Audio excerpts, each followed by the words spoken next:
Do your relationship dynamics just seem way off? Do you feel you're in a one-sided relationship that never seems to get any deeper?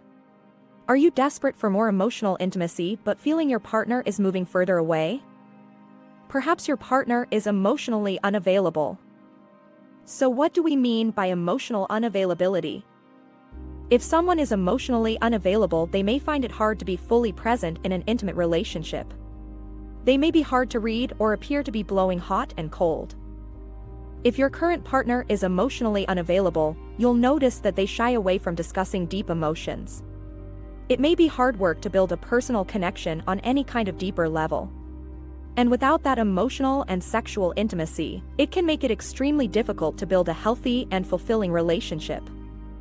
As the partner of someone who is emotionally unavailable, it's not uncommon to end up questioning the relationship. You may feel you are putting an awful lot of effort in and receiving very little in return. The relationship might feel shallow or one-sided. In the worst case, you may worry whether your partner even likes you at all. The trouble is, once you're invested in the relationship, you want to fight for it, you want it to work. Perhaps you feel you have the power within you to help your partner behave differently, and you're not ready to give up on it yet. Now let's look at what makes someone emotionally unavailable. In adult relationships, we might expect a certain level of emotional maturity, open conversation, honesty, and an ability to empathize and rationalize behavior. In reality though, this is rarely the case. We are all a product of our background and childhood experiences, and we all have different beliefs about relationships. In short, everyone is different. A child who suffers trauma, or who is looked after in early life by someone who doesn't offer much in the way of support or affection, can end up with intimacy issues in later life. Trust can be a big factor too. If someone has been betrayed in the past, it becomes much more difficult to open up to someone else in the future.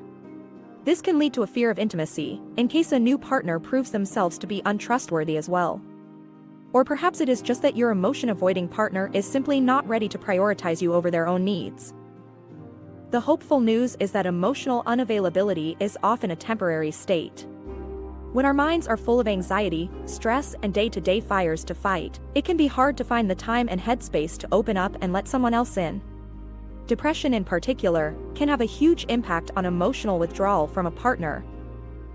So how can you spot it?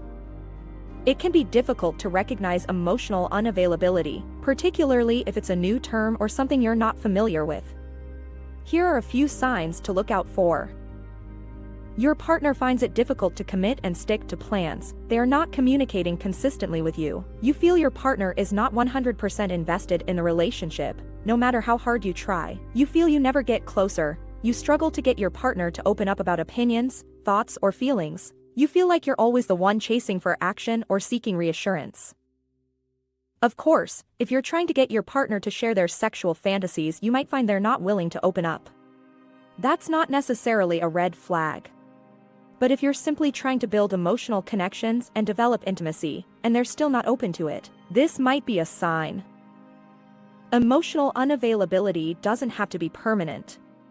It is a complex issue though, and it will depend on what the cause is as to how easy it is to overcome. But as long as you're both willing to work at it, there is always hope.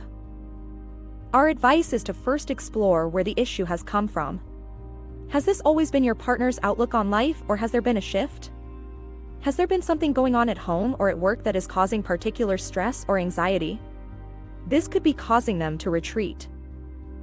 Next, what's the extent of their emotional unavailability? Have they checked out of sex? Are they engaged with the kids but not with you?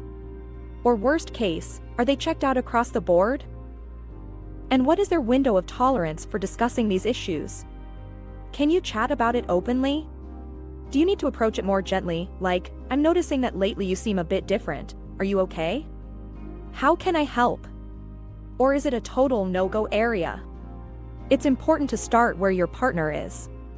Have the conversations you need to have while respecting their current window of tolerance. And as the intimacy grows gradually, so will that window. And finally, think about yourself in all of this. Set boundaries of what you can tolerate and what you can't.